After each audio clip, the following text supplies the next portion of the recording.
on the hiring. Congratulations on the promotion. I guess what led you to Western Kentucky? How did you end up here? Obviously, you had a relationship with a lot of the staff before this, and how are things going? Just really general overview. Yeah, it was interesting. I've got a kind of a long-standing relationship with a lot of these guys that go back to our time at UAB together. Obviously, Coach Helton and I were together for 5 years, had a great relationship, had a common respect in coaching together, and we're good friends, good family friends at the same time. It was interesting the first day. I remember coming on my interview and seeing Zach Langford, the O-line coach that was, he was a special teams demon for me for 4 years, and trying to give him a big hug. And so a number of people within it, connections that we've been able to have. Jimmy Lindsay, that was the former defensive line coach here, great person, great friend of mine. Obviously being able to communicate with me, with about the opportunity and some of the things that he had been able to feel like were great about Western Kentucky. And so Coach Helton and I were able to get on the phone, start a conversation about the opportunity to come here, and it's moved pretty quickly since then. And but it's been great, and people here have been great. Bowling Green's been great, and obviously the athletic department and with the leadership of Coach Helton being able to do those things. Coach Muhammad again from WKU. First off, nice to meet you. I think you might have mentioned this, but before you became defensive coordinator, how many years were you on the Western staff here?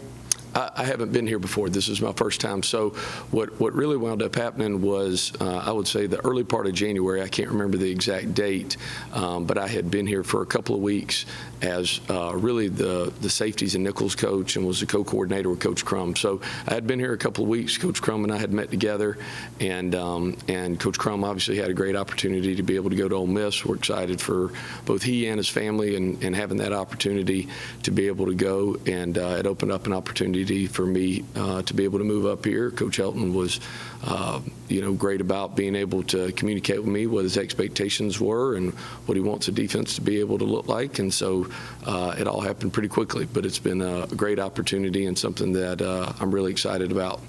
Seeing the shoes that you mentioned that Coach Crum left behind to go to Ole Miss, and seeing that really nice stretch he put together in the second half of the season, which helped Western, get to that bowl game. Do you feel sort of the pressure? What are the expectations like? Kind of touching on what you mentioned of, really building on what Coach Crum had, for the last few years. Yeah, well, again, I think first part with my relationship with Coach Crum, I think he is as good a person and as fantastic as a friend as I've ever been around.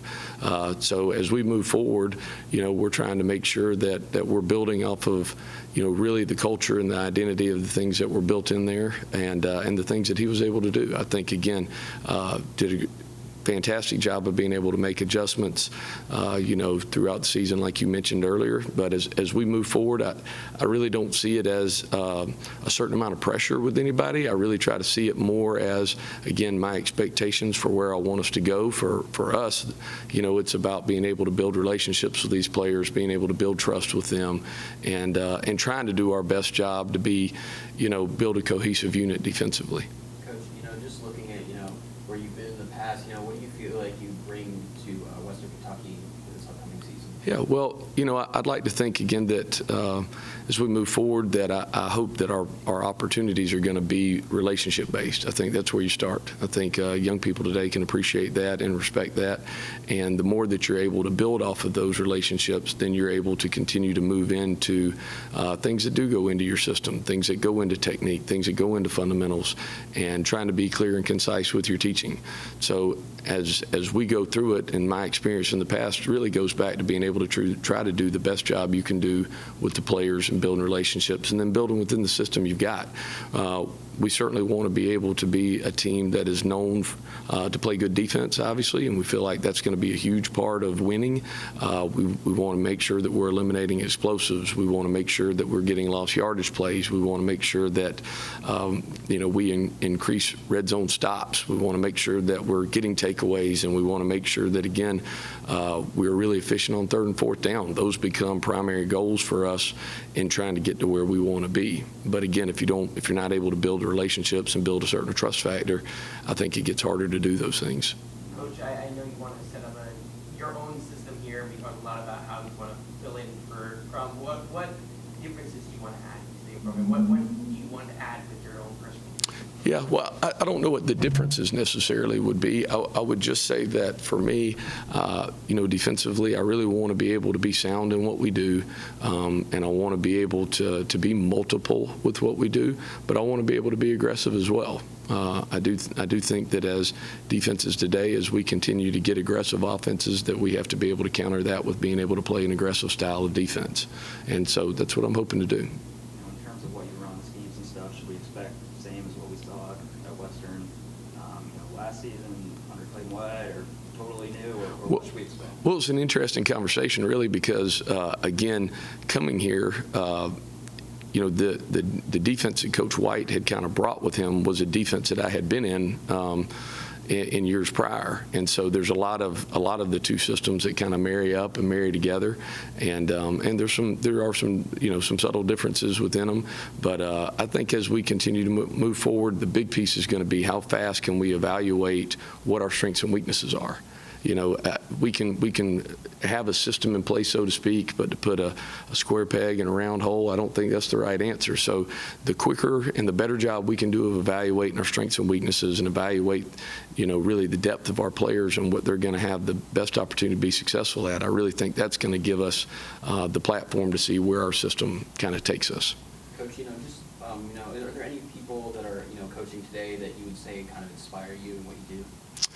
Yeah, well, there's a lot of people. So, growing up for me, coaches were a big part of my life. My dad was a high school coach, and he passed away when I was young. So I was very fortunate to have, good men and primarily coaches that were able to really help raise me. As I look at, mentorship, I think mentorship is one of the best things that you can do, that you can pass down to somebody, whether that's as a coach to a player, or whether that's a coach to a young coach. And mentorship, there's a lot of people that I could name when you start thinking about great mentors and the remarkable people that have been put in my life. And so as we go through that, I really hope that I can be that for as many young people and as many young coaches as I can possibly be.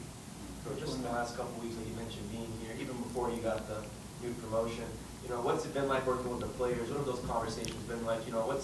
It's cliche to say chemistry, but what's that chemistry been like between you and the players and other coaches so far? Well, I think to this point it'd be good. I mean, that it's been good. As we've gone through it, there's been a lot of interaction.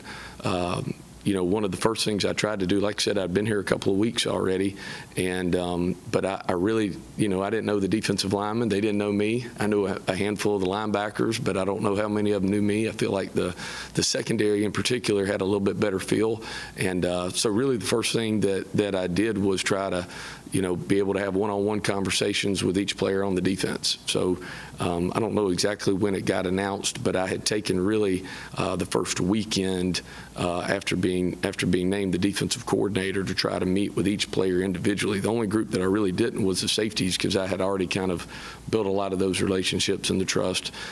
So a lot of it, like I said, is the better job you can communicate with people, I think, is the most important thing. And a lot of that is having a better understanding of who they are and how they kind of got here. And, so that was kind of where it started for me, again, in my first 48 hours of being here as the coordinator. You probably won't have a real big feel into it until you get further into the spring. But, based on off-season workouts or what you've seen on film, who kind of has stood out to you? Yeah, well, there's a number of guys. I like our guys. I like our talent. Again, I think that it kind of gives us the ability to play into our hands where we can be more multiple. But defense is about being able to play with instincts and be able to play with some emotion, and it's a game where I'd really like to kind of reserve all of those details or individual accolades until we kind of get out there on the grass together and we have a better feel. But I do like our group, and I think we've got a talented group, and I'm looking forward to see how we put it all together this spring. Do you know what the plans are for spring ball starting and spring game and all that? I think that's a question for the head coach, not me.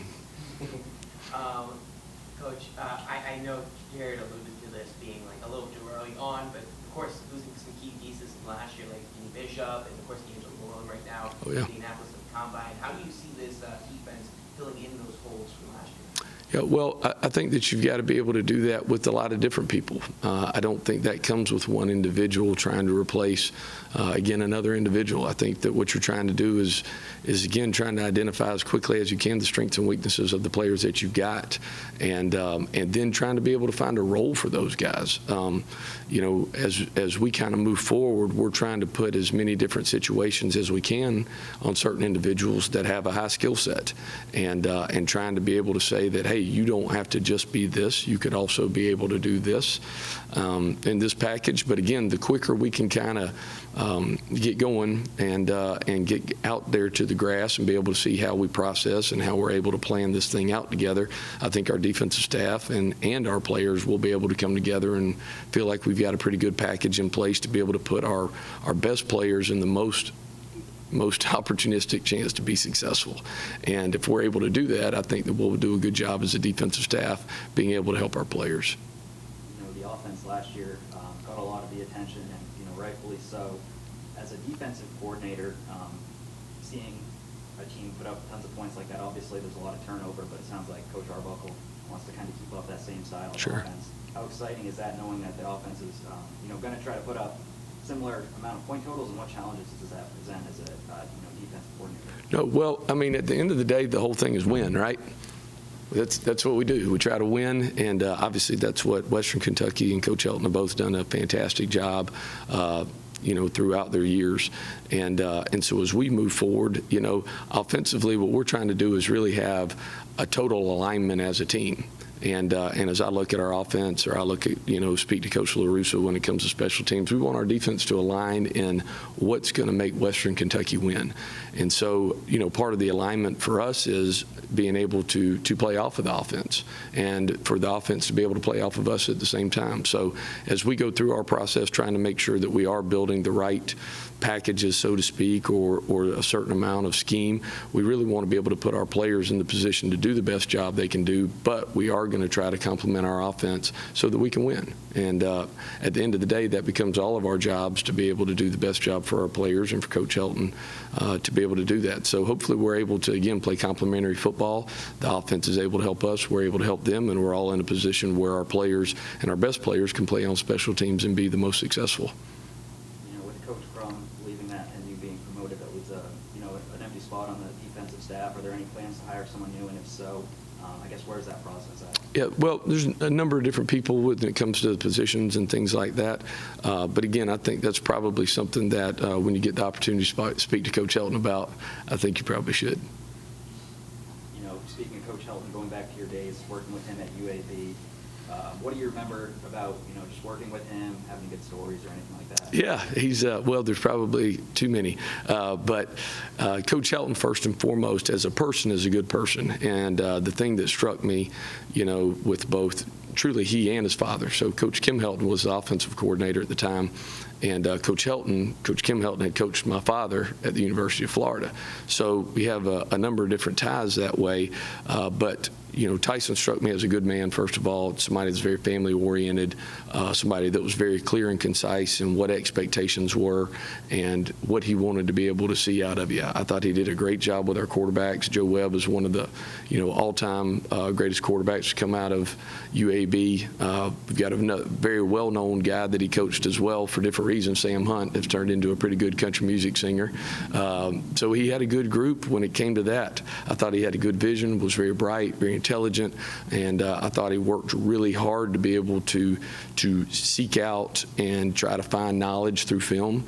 And when it comes to young coaches, that's what you're always trying to do, is be able to see how you can make the best out of those things. And you know, even as he moved forward, he was really able to kind of morph those things. We're being the good person, we're being the good man, we're being the family man, and being somebody that had worked really hard at his craft kind of came together, and that's what you see in a successful head coach today.